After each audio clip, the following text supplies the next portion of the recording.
Hello, yep, I'm on. Okay, well, good evening, everyone. I'm Harry Sherrod, and I run the Talks programme for the Brooklands members. So, very warm welcome. Thank you all very much indeed for turning out this evening, and also a warm welcome to our viewers online. I think we've about 35 or 40 watching on the live stream.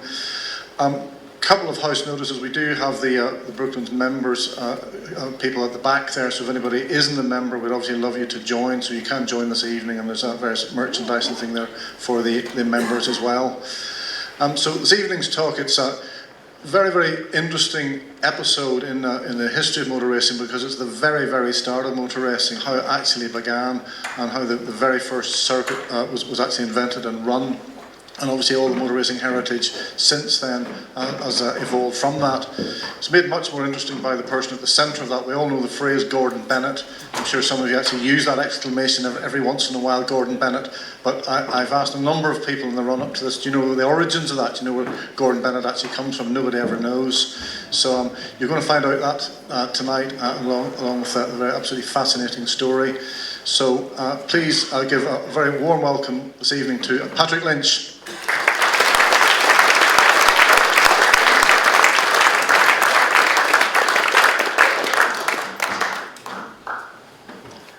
Okay. Gordon Bennett's love of speed almost cost the life of the future Prime Minister of Great Britain. We'll get to that. Good evening, ladies and gentlemen, and I'd like to thank you all for coming here tonight, and I'd especially like to thank Harry and Mark and all the members of the Brooklands committee that invited me to speak in this very historic location. I am honoured to be here as well.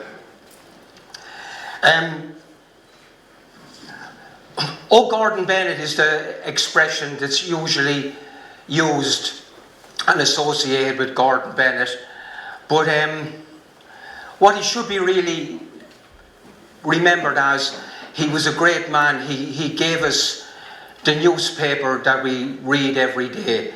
Both him and his father changed the face of newspapers.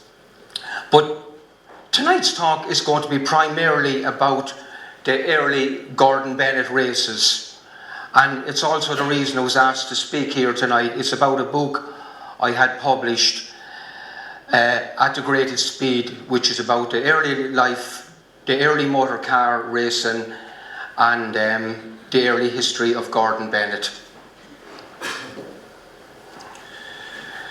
And yeah, as I said, the expression Gordon Bennett was what he's usually associated with. But what's forgotten about Gordon Bennett is his love of speed. And his love of speed was first noticed when he was in his early teens, and he used to sail up and down the Hudson River, and such were his yachting skills that he was invited to become a member of New York Yacht Club. He was the youngest member. He joined it at the tender age of 16, and he later went on to win the first transatlantic yacht race, and he rose to be Commodore of the New York Yacht Club, a title he held all his life, and he liked his underlings and all his staff and the crew members of his luxury yacht to call him Commodore as well. But what Bennett also was good at and had a fierce love of was animals. His biographers wrote that he was more fond of dogs and owls than he was of people. In this photo, I'm surprised you don't see Pekingese dogs, because in nearly all photographs, he's Pekingese dogs nipping at his heels. And the only thing he loved more than dogs was owls. But he also loved horses. And when riding a coach, being pulled by 4 horses became a popular sport for the gentry, Bennett took to it like anything. He loved it. And observers say that he he was like a man possessed by a demon when he climbed up on top of the carriage, got hold of the reins, lashing the horses until they were exhausted. And he also liked to impress young ladies with his coaching skills.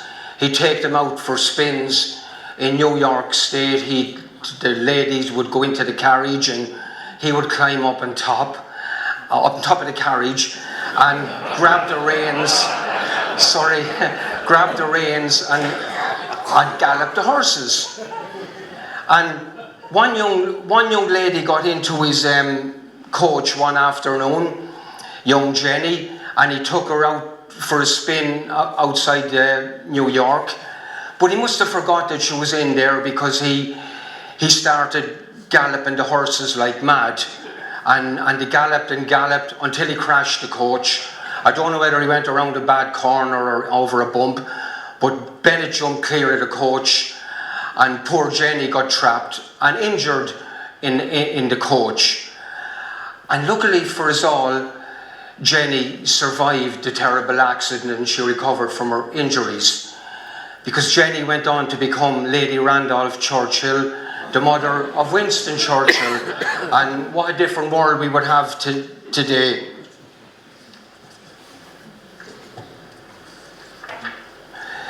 And but however, the Churchill and Jenny remained a lifelong friend of Bennett's.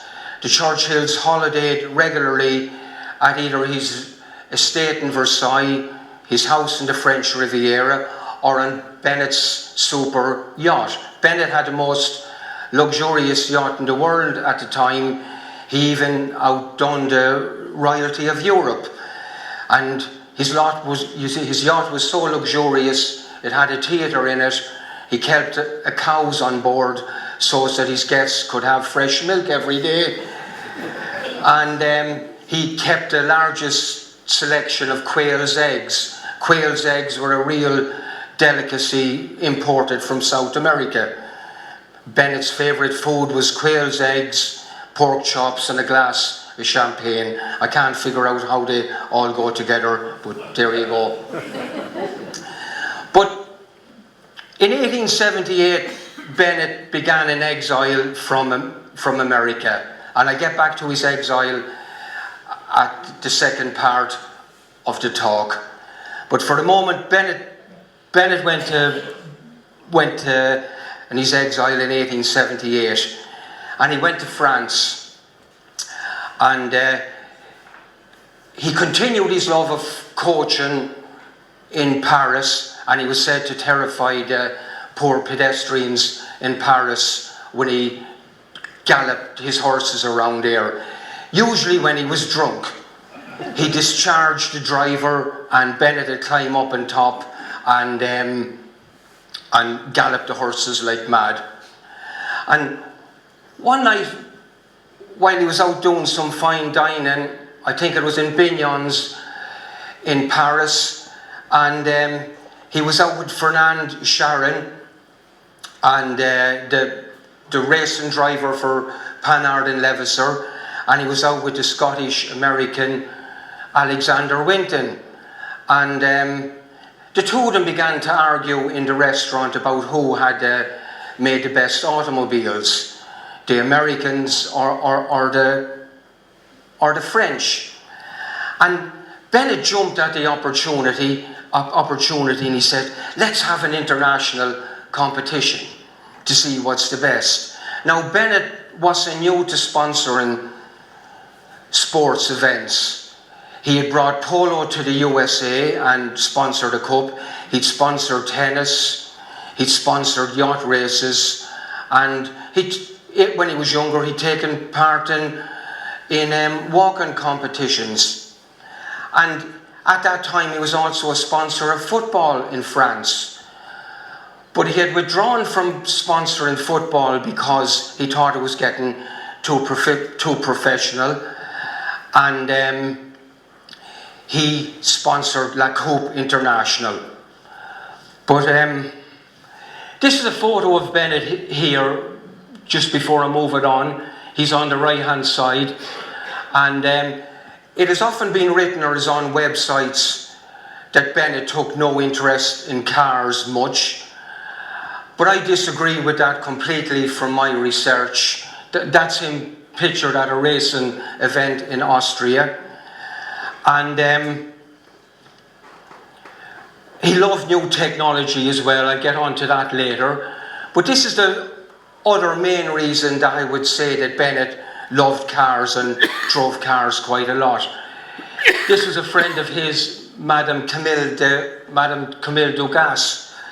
And Madame Camille and her husband were friends of Bennett's for a long time, but he died when he's youth. But Camille remained friends of Bennett, lifelong friend of Bennett's. And it was Gordon Bennett who actually encouraged Madame to buy a car and to learn how to drive it. And she took to it really well. I believe she drove for the Benz team, and she's seen here driving for the Dietrich team. And actually on one of the drives for the Dietrich team, she got off to a great start from Paris. She had overtook 9 cars, and she saw her teammate Phil Steed had crashed, and she stopped, pulled in to give him first aid until the ambulance came, and she saved his life apparently. But she was a great sportswoman in her own right.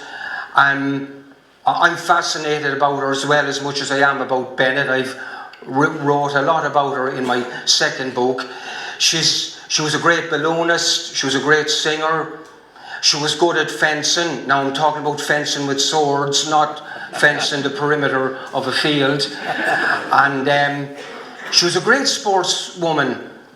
She drove a speedboat as well. But one night her house was broken into for an armed robbery and an attempted murder on her by none less than her daughter. But her daughter got somebody to break in. Her daughter didn't break in. And she lost her nerve. And she didn't take part in sports much after that. But she worked for a number of charities, including Gordon Bennett's charity for dogs. But, sorry, I'll get back to the Gordon Bennett Cup now. But I think Bennett was interested in cars, I'm convinced. Now, if Gordon Bennett's name is not on the founding members list of the Automobile Club de Paris, he was certainly one of the earliest members of it. And he presented his Coupe de France, the Coupe International, to the Automobile Club de France, and to start the Gordon Bennett Cup. But he had already sponsored a horseless carriage event, and he was at a horseless carriage event in 1894, and a close friend of his was actually at it. And along with the Gordon Bennett Cup, he gave them 22 rules to go with it. And I'm not going to mention the 22 rules now, but one of the main ones was that the parts and the car had to be made and manufactured in the country that the Automobile Club was representing. And Bennett had an ulterior motive in this. Even though he was American, he believed American automobile industry lagged behind the French automobile industry. So he loved sport.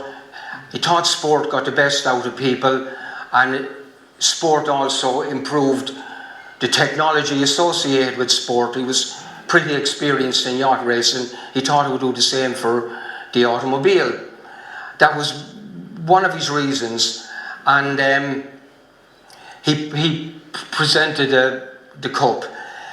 And another of the rules was that the racing driver could get no help from outside apart from the riding mechanic, and each country could have only 3 competitors, each automobile club.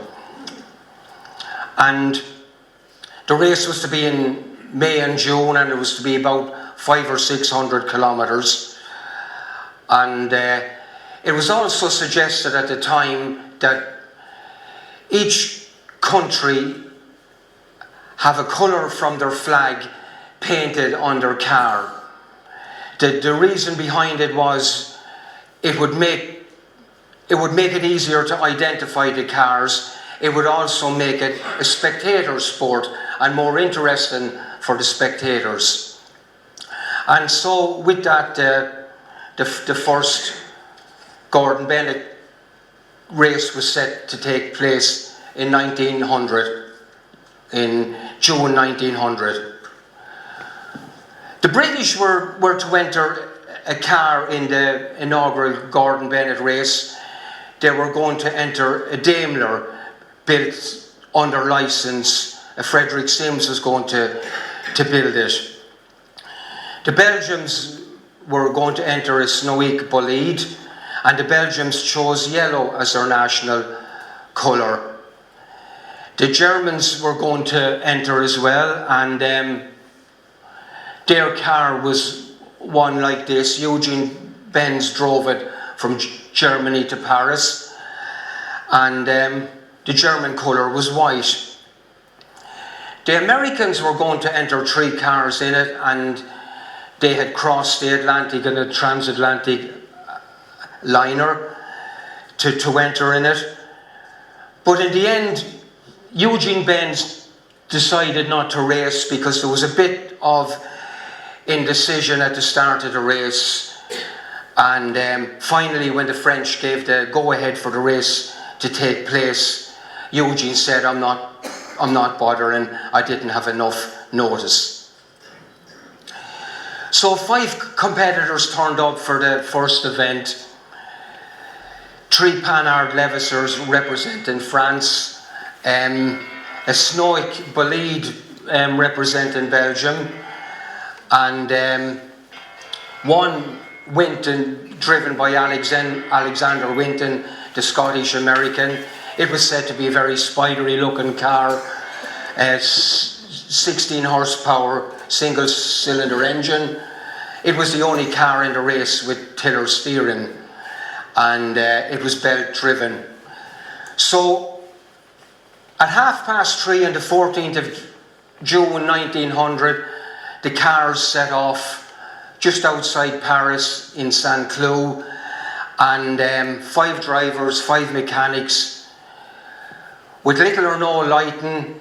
There was no road signs, there was no marshals, and they set off to Lyon. Now, because of the close proximity of Lyon, the race had to go off the main road a few places, and all the drivers got lost.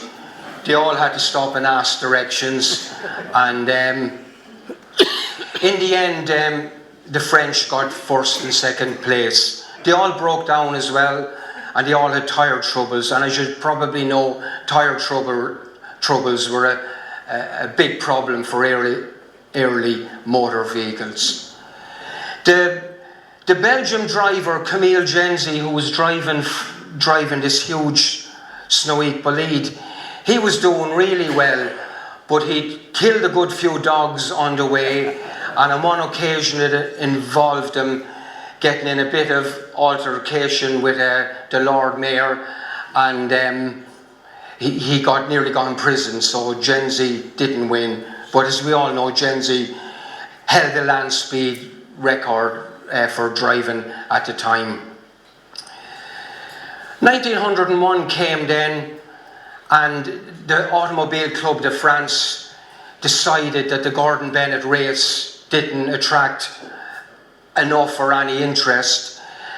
They would have it as part of a bigger race, which was called an open race. Now, an open race was really any motor vehicle, 2-wheeled, a tricycle, or a bus, or a motor traction engine. And incidentally, there was steam cars, petrol cars, electric cars, and who knows, probably wind-up cars. So the Gordon Bennett race was part of the Paris-Bordeaux race. Now, the interest was beginning to grow in automobile racing by then. The Germans wanted to enter 2 Daimlers, but somebody sold the Daimlers before the race, and they hadn't time to build 2 new ones or that. The chairman of the German Automobile Club offered the use of his own Daimler, but it had a French body on it, and that prohibited it from joining under the Gordon Bennett rules. And the British planned on entering more cars that year. There was now 2 companies wanted to enter. The Wolseley Sheep Shearing Machine Company in Birmingham, which was owned by a Mr. Herbert Austin, I think.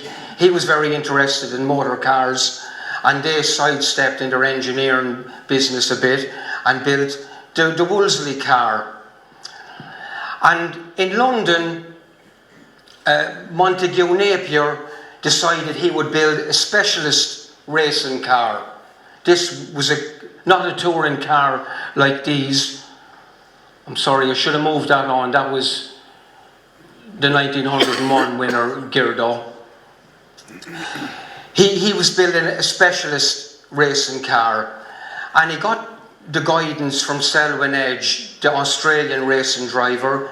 Edge himself had been a champion cyclist, but had taken up racing driving as well.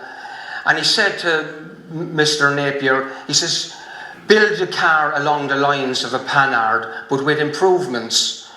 Like, he said, a steering wheel, like early Panhards, a tiller steering, and put on electric ignition. The early Panhards had hot tube ignition, which was a bit temperamental. And Napier built a huge racer. It had a 17-litre engine, a 50-gallon fuel tank, and the radiator held 14 gallons of water. And it also had side chains driven. These were, you can see them there, these added a lot of weight to a motor vehicle because it had a shaft coming out from behind the gearbox with sprockets on it and more sprockets down at the rear wheels. And he built, it was described in a magazine as a huge red racer, but didn't complete the building of it only a few days before the race, and they hadn't time to test it. And you couldn't test cars in England anyway because the speed limit was 12 miles an hour and road racing was illegal. So they said, sure, we'll test it driving after we get off the ship, driving to Paris. And they did test it, and the car performed amazingly. They wrote about it afterwards that it could achieve 80 miles an hour, but it consumed a massive 4 miles per gallon. But the worst thing about the powerful car was it tore all their tyres to bits. So all their Dunlop tyres, including their spares, were ripped to shreds by the time they got to Paris, and they had fitted Michelin tyres on it. And so, but Selwyn Edge says, no, I'll take part in the open race anyway, which will test the Napier, and it'll also probably be good to show off his driving skills. And the race was supposed to be much better because thousands of cyclists lined the road. The army were drafted in to marshal the roads, and there was a much more carnival atmosphere. The cyclists were carrying big Chinese lanterns, which gave a great feeling to it, and it was considered much more of a success. And the French ended up winning the 1901 race again. Only one of the French cars completed the course. So that was 1901. And bear in mind that these races were held on the open, on the roads where normal everyday transactions was taking place. Pedestrians were there, livestock was there, and the pedestrians were inclined to look out onto the road to see the racers coming.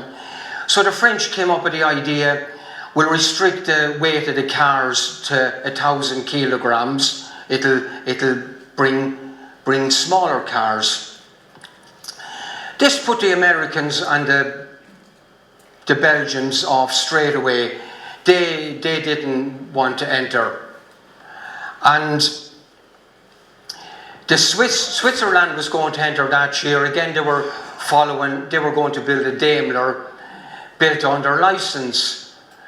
But when they had the Daimler built, they realised that no tyre maker in Switzerland, so poor old Switzerland couldn't enter.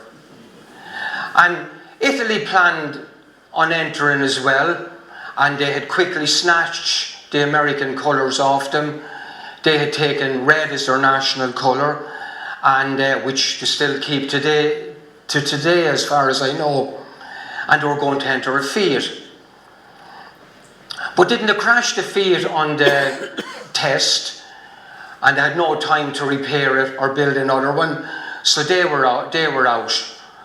But Britain was really back in it. They were planning on entering both Wolseley's and Napier's, and two Wolseley's set off for the race, as well as the Napier. But Napier had learned an awful lot from last year's participation in the open race. He had built a much smaller, much more reliable car, and a much smaller engine. I forget the cc, and he had got rid of the heavy side chains that gave a lot of weight, and Napier actually fitted a propeller shaft, which was a shaft coming from behind the gearbox. And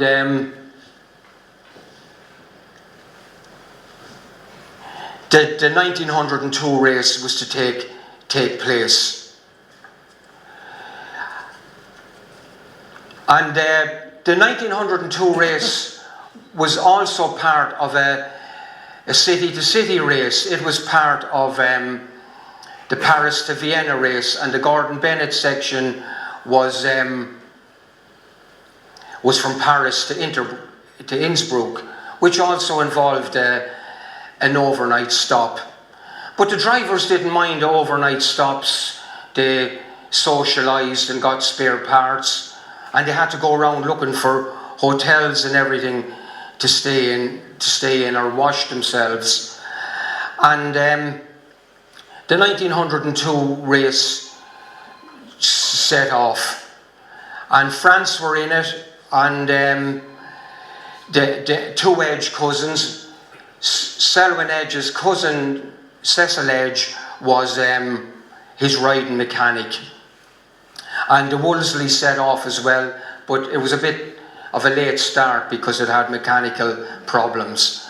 Now, it was a very difficult course because it was going over the mountains of three countries, France, Switzerland and Austria, and the hairpin bends took their tolls on the motor vehicles, and coming down them as much as going up them, because these cars had very little brakes, as you can imagine. And the race was going on for a while, and eventually the two Edge cousins were stopped with their Napier, looking a bit disgruntled at the rear wheels because they had two flat tyres and they had lost their toolbox for changing the tyres.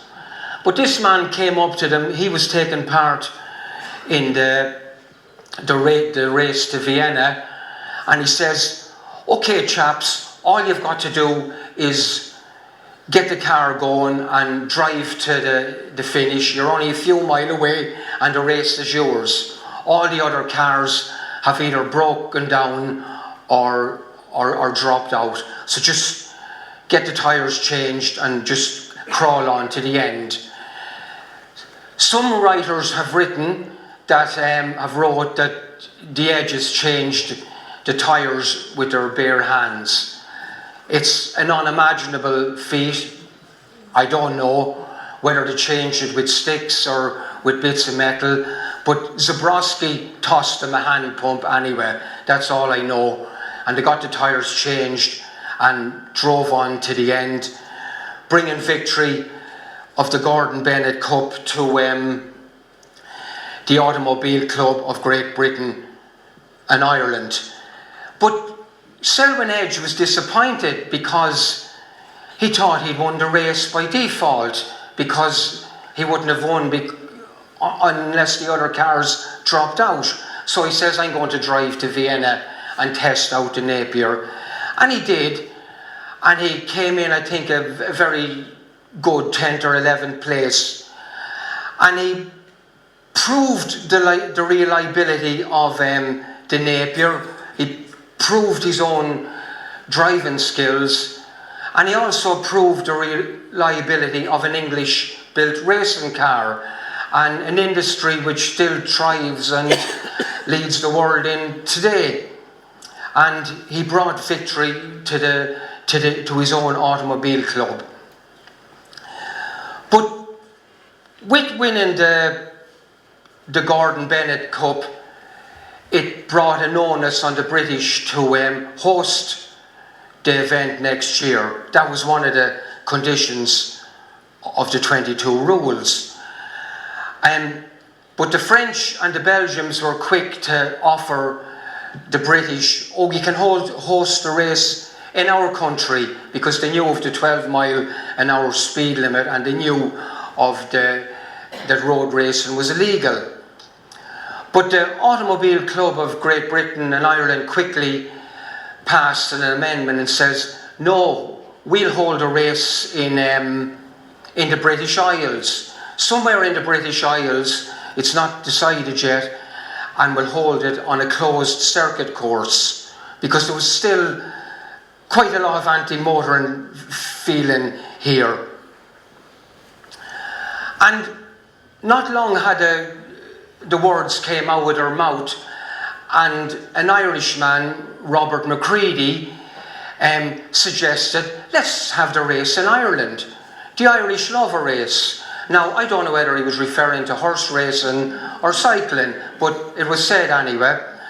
And Robert McCready was a champion cyclist.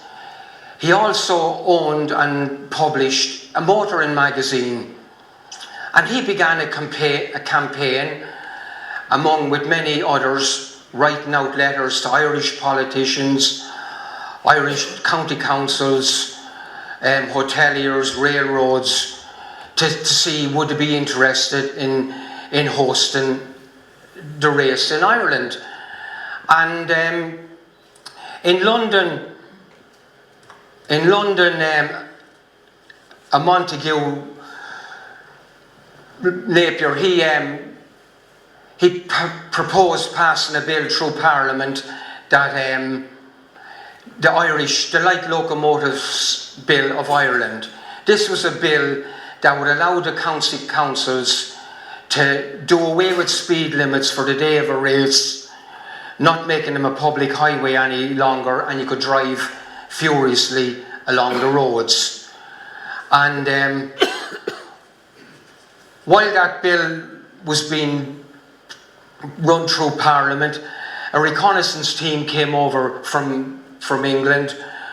I think Zabrowski here was in it, and Charles Jarrett, and a few other drivers to check out if there was suitable roads in Ireland. But meanwhile, the campaign in Ireland had grown arms and legs. They had already planned to have hill climbs in Castlewellan. There was to be a Kerry Cup. There was to be a speedboat race in Cove, County Cork. It was called Queenstown then. And there was to be speed trials in the Phoenix Park in Dublin. And it had turned into the Irish Racing Fortnight. They had warmly embraced the race. Sorry, it was John Scott Montague who proposed passing the bill in London. And the thing was given the go-ahead anyway, and 2,000 extra policemen were drafted in from other parts of the British Isles to marshal the roads. They were going to have the race in the counties of Kildare, Carlow and Lynch. And it was called the Irish Racing Fortnight. The highlight of it was the Gordon Bennett Cup. And it is said that 1,100 cars came into the country for the event. And it was said to be the biggest tourist attraction in the country up until then. But Count Zabriskie there had suggested to the British team, look, as a gesture to the host nation, why don't you paint the cars emerald green? And thereby started the colours British Racing Green. And it said that the mechanics had green ties and green peaked caps, and there was a tinge of green in their tweed suits. And it turned out to be a big event. The French even brought their own hotels and their own restaurants. They brought a huge transatlantic liner to Dublin, was to bring all the French facilities to Dublin. And the poor old Germans nearly never made it, because a few days before the race there was a fire in the factory in Cannstatt, in the Daimler factory. Their Mercedes were burnt, but they borrowed cars somewhere around Europe, and they managed to get there. But even in the last minute at the weigh-in in Nice, they were nearly not let join, because it was found that they had Belgian valves in their tubes. But they got around it some way, and the Germans took part. And it's a good job they did, because this man here, the Belgian driver driving for a Mercedes for the German Automobile Club, won the race in a Mercedes. That's Camille Genzi. And it was the first closed circuit race in the British Isles, and it was a great success. There was no casualties or fatalities. This was one accident that happened during the Gordon Bennett race. It was Charles Jarrett's Napier. The crash happened just outside the town of Stradbally, and he crashed the car for some reason, but his mechanic got trapped underneath it, and there was petrol and everything running down on top of him. And in one of those rare moments of strength that people have, and they're sometimes called upon, Jarrett lifted the car clear of the mechanic and saved his life. But he collapsed immediately after lifting it, and the neighbours in Stradbally, they carried the two of them in, and they put white sheets over them. When the mechanic woke up, he thought he died when he seen the white over him, and then he'd gone to heaven. And he said, "Charles, are you awake?" And luckily Charles was awake, and the two of them went outside and started smoking cigarettes at the gateway. And actually, while Jarrett was waiting on a lift, he carved his initials on the farmer's post. Now, here's the car lovingly restored today in the museum in Bewley. And there's a couple of more pictures here. There's the main circuit of the Gordon Bennett race in Ballyshannon, which was just down the road, and in the distance you can see an aerial balloon. The idea of this was for Autocar to take aerial photographs. And as you can see, it had grown to quite a big event. This wasn't part of another race, it just was a Gordon Bennett Cup. And there was the stand erected across Ballyshannon for the VIPs and that to stand in. And actually, this is how I got my interest in Gordon Bennett. Not far from the stand there, it doesn't really matter, somewhere about there is Ballyshannon Crossroads. And I was brought up about 2 miles away from here, and my father and I used to take cattle to Ballyshannon Crossroads, or else he came in the evening sometimes to practice in a pipe band. And when I'd be going home at night with him in the van at Ballyshannon Crossroads, the lights of the van would light up a monument that said Gordon Bennett, and that's when I first heard of Gordon Bennett. And I never done anything about it till 50 years later I started to find out who the man was. This is just a controlled stop at Kildare town during the race. At the controls, the car would drive into the edge of the town, and a cyclist would cycle in front of them to keep them going slow. And then at the other side of the town, the cyclist would let them on and give them had a ticket with their time on it. And that concludes the 1903 race. And the 1904, the race was going to be held in Germany because of Camille Genzi's driving. But it presented another problem for the Automobile Club of Britain. The popularity of automobiles had grew significantly by then, as well as the love of racing.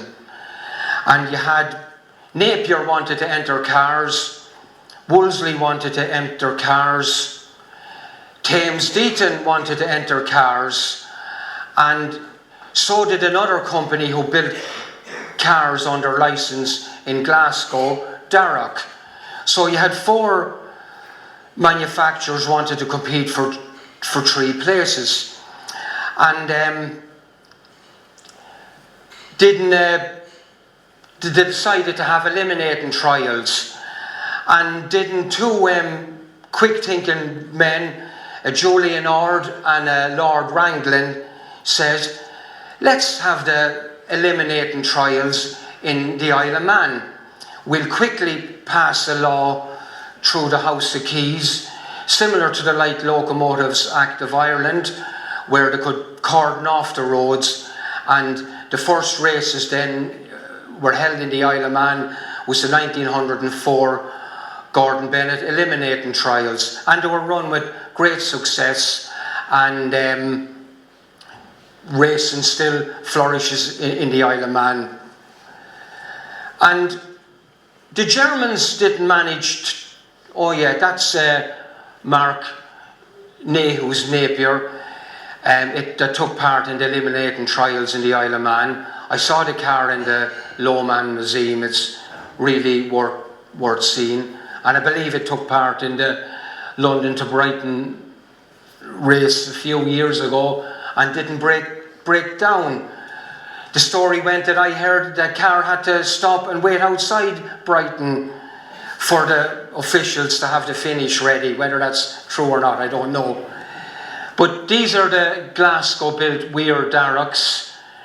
They had came down by train for the eliminating trials from Glasgow, and it said that mechanics had to finish them off on the train journey. They were going to the Isle of Man.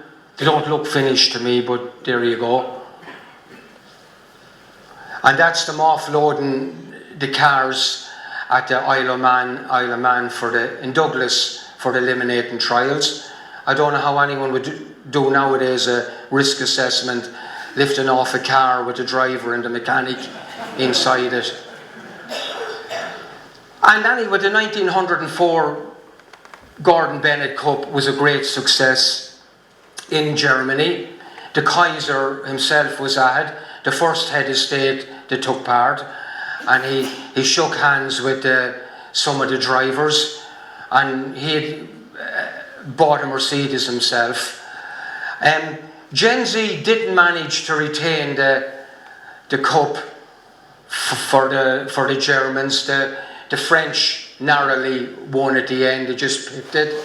That's John Warden driving an Austrian built Mercedes built under license. And this would just give you an idea of the kind of relaxed atmosphere about the racing was. They're pumping air in the tyres, water in the radiator, and giving the driver a bottle of wine. Can you imagine that at a Formula One pit stop these days? But the Gordon Bennett Race Cup was a success in terms that the automobile industry had flourished. The spirit of competition was well and truly sunk in. There was more cars and more people wanted to enter than the rules allowed. So it was a victim of its own success, really. William K. Vanderbilt had been over in Europe at the races in 1903, and he took back the idea along with the idea of the Gordon Bennett rules, and he had the Vanderbilt Cup in Long Island. The British were talking about having the tourist trophy on the Isle of Man, and the French were talking about a more open race like the French Grand Prix. So the Gordon Bennett Cup was on its way out, and 1905 was the last time that the Gordon Bennett Cup was held. But Bennett didn't mind. He had sold plenty of newspapers, and his idea about promoting motorsport and promoting the technology in America as well as everywhere else had worked. He went on to sponsor the Gordon Bennett balloon race and also an aviation race. The Gordon Bennett balloon race still takes place to this day, and that's the Gordon Bennett Cup race. Just maybe one or two slides. The eliminating trials in 1905, a Wolseley taking part, and that's the Americans taking part. Joe Tracy driving for Locomobile, and as you noticed, the cars that went by the end of it they were all Panhards in the early racing, but now they were mostly Mercedes in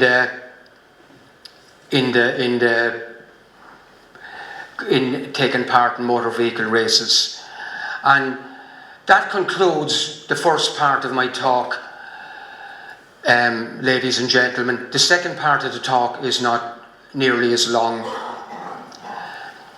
As I said earlier, Gordon Bennett was really not known for his love of speed and his love of technology, but he really was. But what I think the man should be remembered as, he changed the face of newspapers. He inherited the New York Herald from his Scottish father. His father had seen that the people were hungry for news and they were hungry to better themselves, and his father started a penny press, and it grew to be the New York Herald, the largest selling newspaper in America. But when his son took over it, he actually made the New York Herald the largest selling newspaper in the world. And the New York Herald was the largest selling newspaper. It was sold in Russia, it was sold in South America, and was in loads of diplomatic embassies. And before the Bennetts got hold of it, early Victorian newspapers were pretty dull. They had long, tedious editorials. And imagine if you wanted to buy a newspaper, you could only buy it under subscription. And then when you'd buy it, there was no interviews with notorious people, no financial section, no weather section, no woman's page, no society page, no dubious advertisements, and no cartoons for the children. Well, the Bennetts changed all that. And Gordon Bennett had a great eye for a story.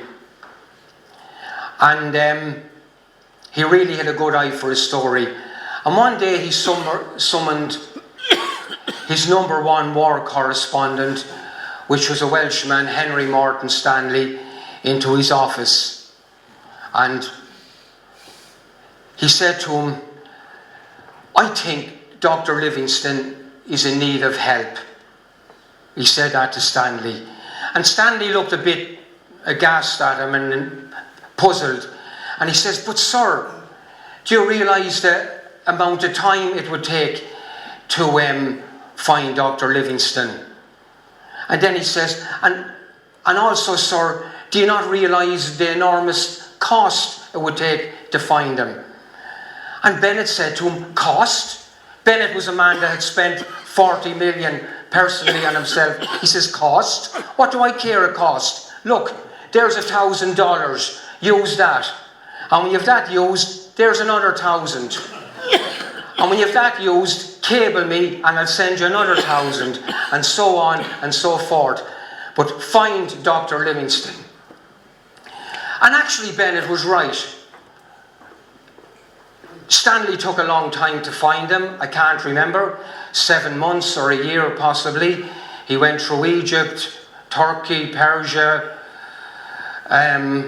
Zanzibar. He found him, and Dr. Livingstone was in need of help. And he'd been very sick. He'd ran out of money. And bear in mind that Dr. Livingstone, not only was he a world celebrity then because he was trying to abolish slavery, he was a Christian missionary, and he was also an explorer for the Royal Geographic Society. So he was penniless, and he couldn't do any exploring, and he was recovering from a fever. And the worst thing of it all was he was dependent on slave traders, on their generosity to give him food and accommodation.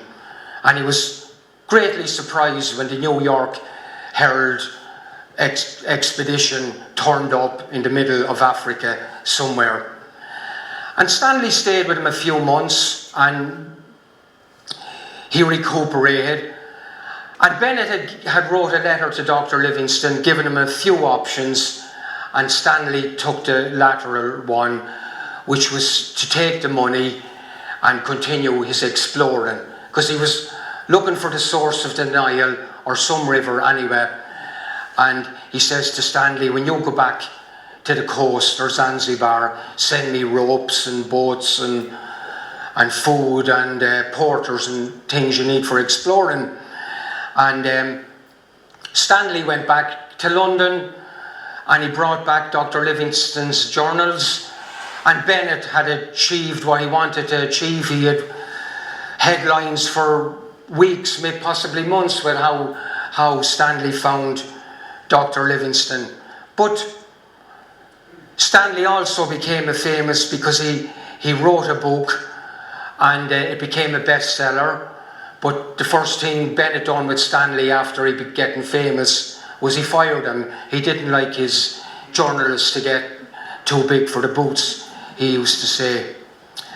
And Bennett was continuing on then, living his life in New York. He had a reputation for being a great womanizer and a drunk, and also a hard worker and good at editing newspapers. But one young lady in New York high society caught his eye, and they fell in love, and they were engaged to be married. And there was great talk in New York about the wealthiest bachelor in New York finally trapping the wild Gordon Bennett. And the wedding was planned, the nuptials were out, the honeymoon was arranged. Bennett's sister came over from Holland. She had married an American diplomat, and the wedding was set to go. And didn't Caroline's family plan on having an engagement party for the young couple on New Year's Day?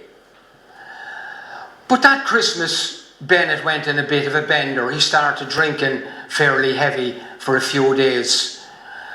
And on New Year's Day, didn't his servant come in and wake him up and say, Master, you have to get up. They're waiting for you over in Manhattan, your engagement party, they're all assembled. So Bennett jumped up and he went outside, got into his sleigh, and his driver took him over there. And apparently he stopped off for a cure or a hair of the dog on the way at a couple of alehouses. And eventually he staggered into the party. And all eyes were set upon him.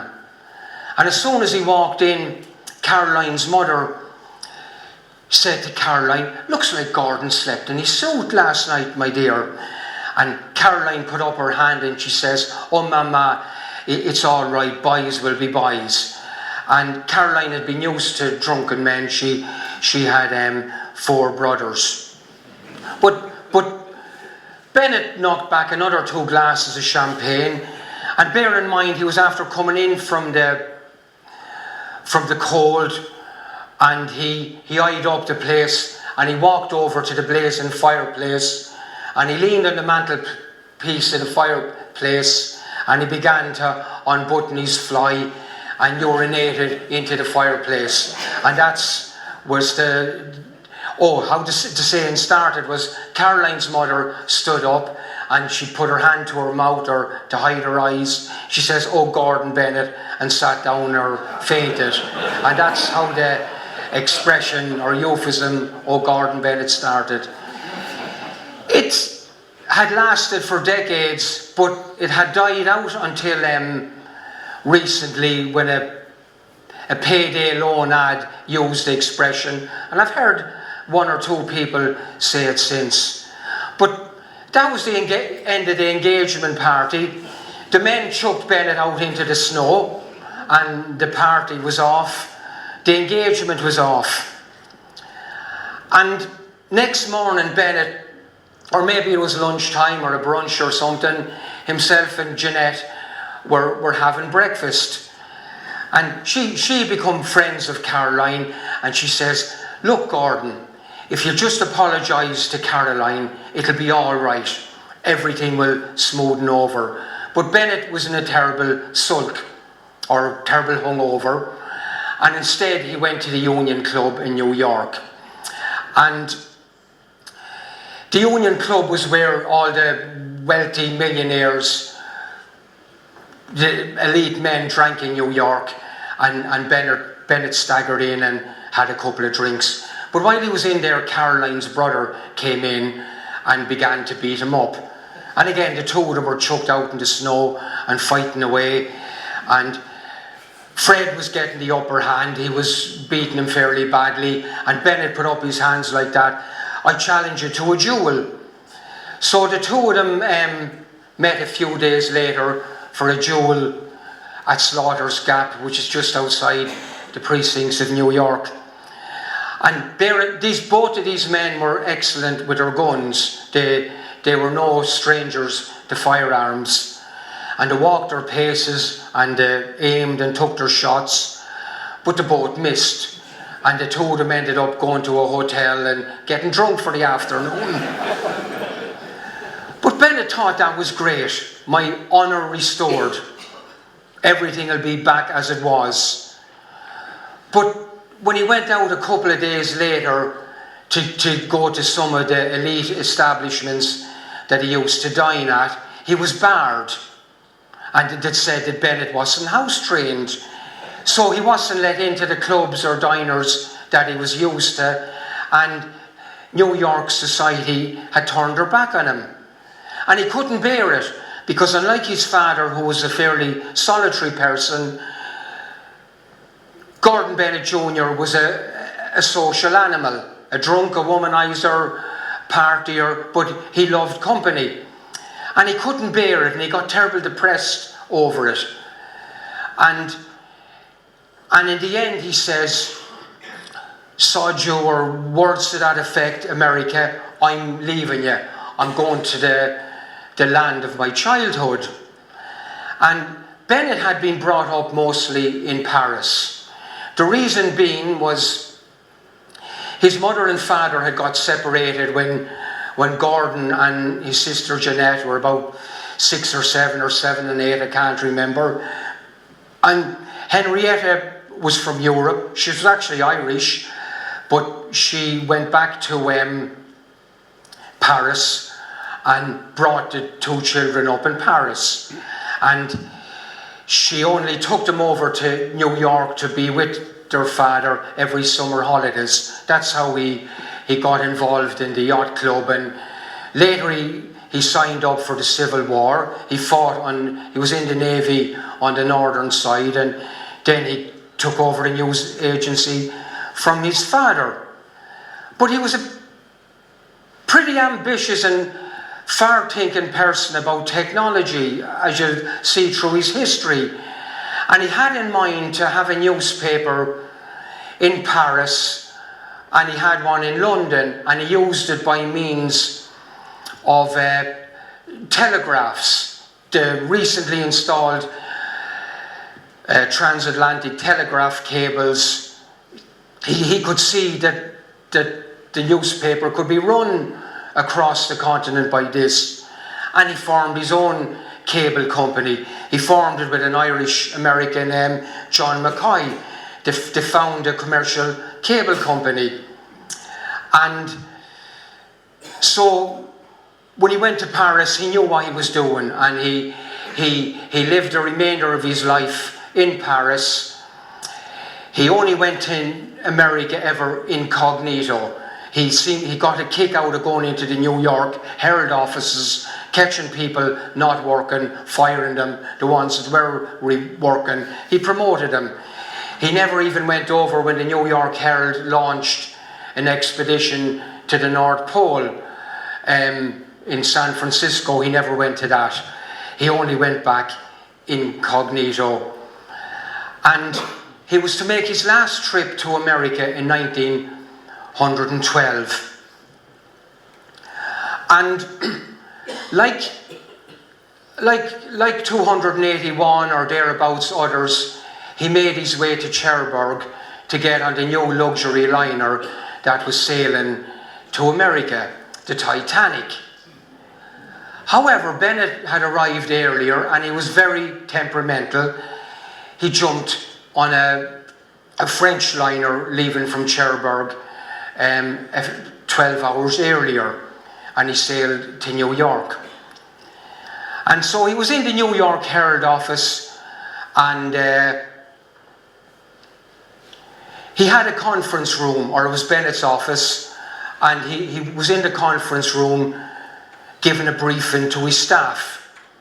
Like, the briefing would be like saying, you interview the first class passengers, you interview the steerage class passengers, you get a fast tug out into the Atlantic, pay a bribe, climb onto the Titanic, and interview the people, see how their trip was. In fact, the New York Herald had their own fast boats. And while he was in the conference room, the inner sanctum it was called in Herald Square, the secretary came in with a telegram, and he read the telegram. Sir, a telegram from the Newfoundland office. Titanic sinking, lifeboats launched, Carpathia on the way. Bennett stood up. He cleared his desk. He just cleared everything off his desk. And he pointed at one of his journalists. Get me the passenger list of the Carpathia. The journalist went out and scurried around New York and came back in with the passenger list of the Carpathia, all 740 of them. And Bennett began to pour down through it, and he stopped. Miss May Birkhead, I know her. I know her, he said. We did an article on her. She's from Louisiana. She wanted to raise money to go travelling in Europe, and she sold shirt collars or shirt seams. We did an article on her. Very industrious woman. a wireless message. He said, send a wireless message to the Carpathia, hire her, get her to interview the survivors and get drawings if she can, and wireless message back to me. As I said, Bennett used all this new technology. It was Bennett, after all, that brought Marconi to the States to set up the wireless telegraphy, so as he could get the first results of the America's Cup. And Miss Birkhead did exactly as she was asked, and this was the result of it. The New York Herald had got the first headlines of the sinking of the Titanic. She had done a sterling job, and apparently she provided great comfort to the poor survivors, the lucky survivors. And she went on to have a very distinguished journalistic career. She was society editor for the New York Herald in Paris, and she was also came to fame during the First World War because the commander-in-chief of the American forces was from Louisiana as well. But the ink was hardly dry in the New York Herald with the Titanic headlines, and the Carpathia hadn't even arrived in New York with the survivors when the White Star Line were in touch with one of Bennett's companies again in Halifax, the commercial cable company. The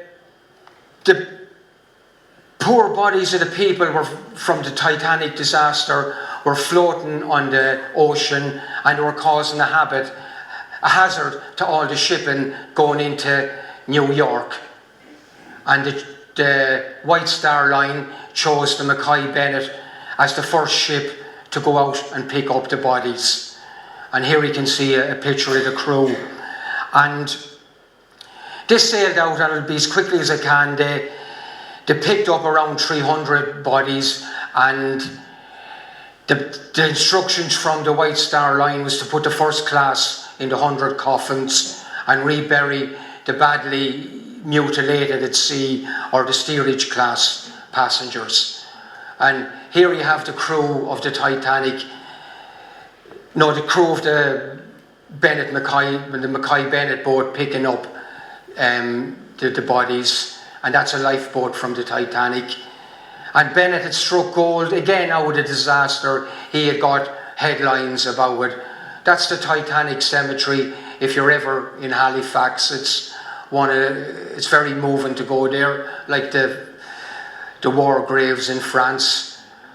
And that's one of the most famous graves at the Titanic. It's the tomb of the unknown child. And the crew, according to the White Star Line, they should have buried the baby at sea again, but the crew had a whip around. They said, we'll bury her, we'll pay for the hearse and the coffin. And that concludes my talk, ladies and gentlemen, and thank you. Sorry it went a bit over long, and I hope you enjoyed it as much as I enjoyed standing here. Thank you.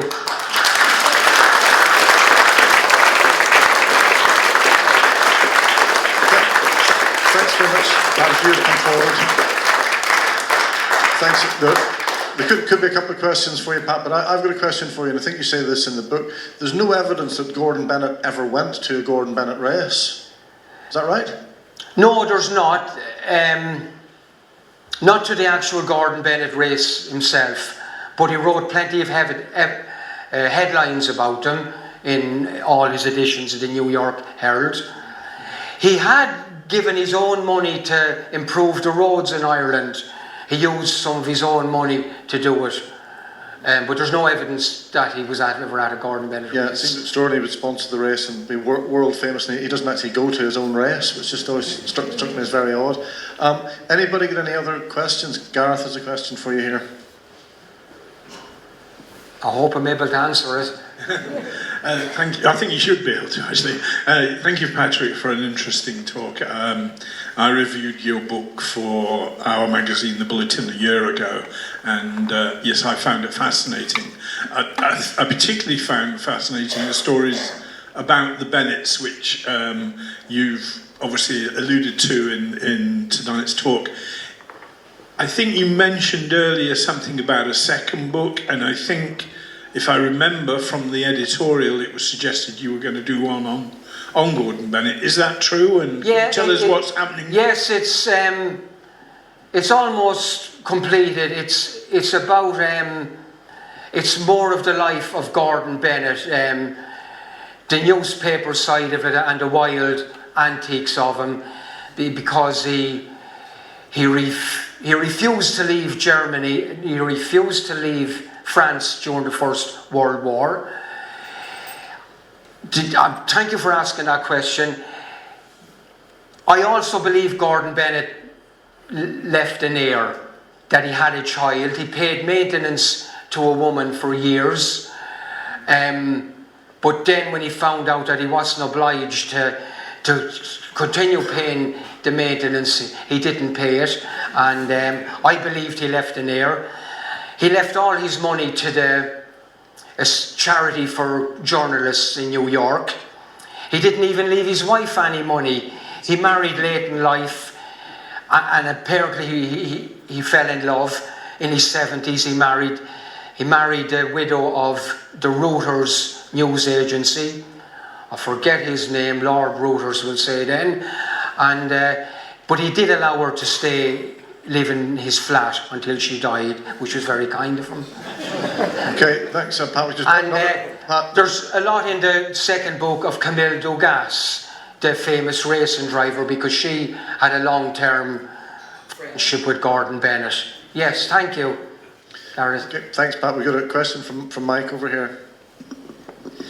Patrick, thank you for a fascinating evening. You said that he had interest in everything that was fast. Cars, racing boats, international balloon racing. But what about powered aviation, given that, I mean, where we are here is the birthplace of British aviation? Was he involved in powered flight? He sponsored, he had an aviation race. Now this is something that is yet to delve into. He had a race, and I can't imagine, I'm sure the audience here know more about me, how you race aircraft, do you know? But he had that for a few years, and it waned in popularity. But the first Gordon Bennett balloon race, I think, attracted over 100,000 people. And if I'm not mistaken, I don't know, Queen Victoria went to one of them. You know, maybe she was in France or something. But he had an interest in it, and I don't know anything more than that about it, except that the Gordon Bennett balloon race is on this year in September, you know, still continues. Where is that? Where does that take place? It's in Switzerland this year. Okay. And it's more of an international event because Russian teams had competed in it previously, South American and that, you know. Okay, any other one more question here? Hello. When was he born and when did he die? And I heard something about him actually being in the British Army for some reason, or a sub-army or another. He was. You're right. He was in some army or other, which could lead us on to a very thorny issue. He fought for the North. Gordon Bennett actually was in the. His father was a friend. The Civil War, you mean? The Civil War, yes, the American Civil War, and I can't remember because I just those dates hardwired in me. I didn't have them all hardwired. He died during the Second World War, 1923, I think, and he was in his 70s. Can work it out that way. I don't know when he was born. I can't remember off the top of my head. Okay. But he fought in the Civil War. He was in the Navy. He saw active service and the coasters. Okay, any other questions? Okay, well, again, big round of applause. Thank you very much, Pat.